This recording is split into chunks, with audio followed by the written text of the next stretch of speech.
नमीश आहूजा जी पटियाला से। श्री हरिवंश। राधा वल्लभ श्री हरिवंश। महाराज जी आपके चरणों में कोटि कोटि प्रणाम। महाराज जी श्री जी की कृपा से मैं 7 साल से प्रतिदिन मंदिर जाता हूँ, प्रतिदिन नाम जप भी करता हूँ, पर मेरे जीवन में जब भी कोई प्रतिकूलता आती है या कोई कार्य सफल नहीं होता तो मेरे शरीर के रिश्तेदार मुझे कहते हैं, कहाँ गए तुम्हारे भगवान, प्रतिदिन मंदिर जाने का क्या फायदा हुआ। जब वो ऐसा कुछ भगवान के विषय में बोलते तो मुझे बहुत गुस्सा आता है। महाराज जी मेरा मार्गदर्शन करें। देखो, अज्ञानी जन तो कुछ भी बोलते रहेंगे।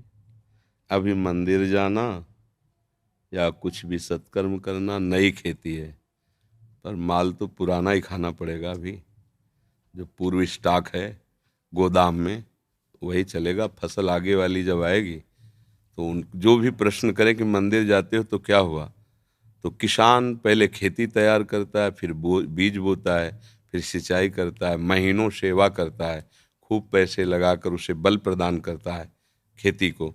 फिर जाके जब राशि का समय आता है, जैसे निकल गया, अब 1 मन गेहूं बोने वाला 60 मन गेहूं उसी से काट रहा है। अब जब 1 मन गेहूं फेंक दिया और दूसरे दिन उसके पास रोटी के लिए नहीं, अब उसे कोई उपहास करे कि बेवकूफ़ है ये, फेंक के आया 1 मन, कम से कम पिसवाता तो 1 हफ्ते चलता, क्या करेगा वो 1 मन। तो चुप रहो, 4 महीना चुप रहो, इसके बाद वो 1 मन 60 मन तुम्हें जब देगा तब उसको बताना कि ये देखो 1 मन फेंका था, अब 60 मन आया है। तो अभी आपका मंदिर जाना, भगवत आराधना करना, ये नया कर्म है। ये जब फलीभूत होगा तब तक पता नहीं वो देखने वाले रहें कि ना रहें क्योंकि कोई भी खेती तत्काल नहीं होती ना। तो इसलिए बच्चा, ये सत्कार्य है। सत्कार्य कभी व्यर्थ नहीं होता। जब असत कार्य नहीं बिना दंड दिए रहता तो सत्कार्य तुम्हें मंगल किए बिना कैसे रह सकता है। हाँ, ये जरूर है कि पूर्व जन्म के हमारे कुछ ऐसे कर्म हैं जो हमें भोगने ही पड़ेंगे। हाँ, तो इसमें कभी भगवान पे अश्रद्धा न करे। हाँ, उसको जैसे हम कई बार सत्संग में सुनाया है, उदाहरण से बात समझ में आ जाती है। 1-2 मित्र थे, स्कूल में साथ पढ़ते थे। जब थोड़े सयाने हुए तो एक गलत मार्ग में चला गया। धनी घर का था, शराब पीना, वैश्यागमन करना, जुआ खेलना, बस ऊट पटांग गनत। और एक था गरीब घर का था, वो गंगा नहाना, नाम जप करना, मंदिर जाना, ऐसे शुरू कर दिया। अब जो जिस मार्ग में चलता उसमें उसकी और बढ़ोतरी होती, वो और गंदा, ये और भगत। तो इसने ब्याह भी नहीं किया, नाम जप, और वो तो मतलब जितनी गंदगी। एक दिन दोनों मित्रों की मिलान हो रही थी, वो उधर से आ रहा था और ये इधर गंगा नहा के नाम जप करते हुए जा रहे थे। तो जे देखा मित्र से इतना बड़ा खजूर, खजूर काटा होता ना, इतना बड़ा काटा पार कर गया। वो भगवान का नाम लेते हुए बैठ गए और वो लांग बूट पहने हुए नशे में एकदम। बोले, देख लिया तेरे भगवान ने क्या किया, पूरा जीवन हो गया ना गंगा नहाते हुए, अब क्या, देख देख मेरे पास वैभव, क्या कमी है। लोग जहां जाते हैं 4 लोग आओ आओ बैठते, मौज मस्ती, कहते थे हमारे साथ रहे, मौज मस्ती में रहेगा। अब इतना कह के तो चला गया। 4 कदम बढ़ने पर उसको एक अटैची मिली जिसमें हीरे थे। लौट के फिर आए, बोले, देख रहे तेरे कांटा लगाओ मेरे ही। अब तो उसका विश्वास नष्ट हो गया कि यार मतलब वास्तविक कुछ नहीं है ये सब, गंगा नहाना है सब, चला गया। इतने में जब किसी का विश्वास टूटता है तो भगवान उसको, जैसे आपको यहाँ भेज दिया, या भगवान स्वयं समझा देंगे। क्योंकि विश्वास भगवान पे किया ना तो वही समझा, ये ड्यूटी है उनकी, वो समझा देते। कोई ऐसा शास्त्र पढ़वा देंगे, कोई प्रवचन सुनवा देंगे, अच्छा ऐसा आपके या अंदर ही विवेक जागृत, ये उनके हाथ का बात है, वो क्या करते हैं। भगवान एक ब्राह्मण के रूप में वयोवृद्ध तपस्वी, अरे बेटा तुम्हारे कांटा लग गया क्या, राम राम। बोले, नाम मत लो, पूरा जीवन हो गया नाम लेते हुए, हमको क्या मिला। वो हमारा मित्र है, शराब पीता, व्यभिचार करता है, नाना प्रकार के, और देखो उसे अटैची में, यहाँ भोजन की व्यवस्था नहीं, पूरा जीवन हो गए। बोले, पहले कांटा निकाल लेने दो। भगवान थे, सर से कोई पीड़ा नहीं। कहा, बेटा तुम देखना चाहते हो कि उसको ऐसा क्यों है, तुम्हें ऐसा क्यों है। तो जैसे टीवी चल दे ना सीरियल, ये देखो, चिप लगा दे तो पूरा सीन, और उसको पूर्व जन्म का सीन दिखाई देने लगा कि ऐसा भयानक पापाचरण पूर्व जन्म किया था, इस जन्म में इसी क्षण सूली की सजा मिलनी थी। उससे पूर्व में राजा लोग सूली की सजा देते थे। सूली के एक भाले जैसा यंत्र, ऊपर से जाके छोड़ दो, गुदा द्वार में ऐसे घुस जाए, वो तड़पता हुआ कितने घंटों में, मतलब बहुत बुरी मृत्यु, बहुत बुरी मृत्यु, जैसे क्रूश की सजा, गाड़, बहुत बुरी मृत्यु। वो तुम्हारे इस भजन के प्रभाव से सारे पाप नष्ट हो गए, एक खजूर के कांटे में निकल गया। अब तुम्हारे पाप नष्ट हो गए, अब ये पुण्य और पीछे का पुण्य दोनों मिल रहे हैं। आगे चलकर तुम्हारी ऐसी उन्नति होगी जो सदा सदा के लिए सुख प्रदान करेगी। और इसका पूर्व जन्म का इतना पुण्य था कि इस समय इस प्रांत का ये राजा होता, पर इसने व्यभिचार करके पाप करके सारे पुण्य नष्ट कर दिए। अब इसको जो एक अटैची में हीरे जवाहरात मिले खाली, बस समाप्त उसका पुण्य। इसको जहां भोगेगा तहां पूर्व का पाप और अभी का पाप जब मिलेगा तो ऐसे ब्लास्ट होगा कि देखने लायक नहीं रहेगा ये। अब उसको विश्वास हुआ कि हाँ ये बात, बोले तो कभी हम नहीं छोड़ेंगे भजन। बोले हाँ, भजन व्यर्थ नहीं होता।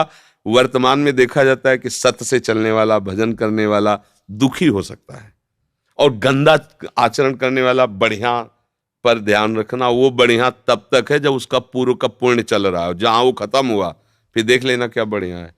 हमने कई बार सत्संग में भी बताया कि एक पूर्वाश्रम में जब हम थे तो वहां आते थे ठाकुर राघवेंद्र सिंह, थे भी ऐसे ही एकदम 20 आदमी राइफल लिए उनके पीछे चले। जब जैसा मन है जिसको जूते से पिटवा दिया, जिसकी माई बहन की तरफ गंदी दृष्टि उठवा लिया।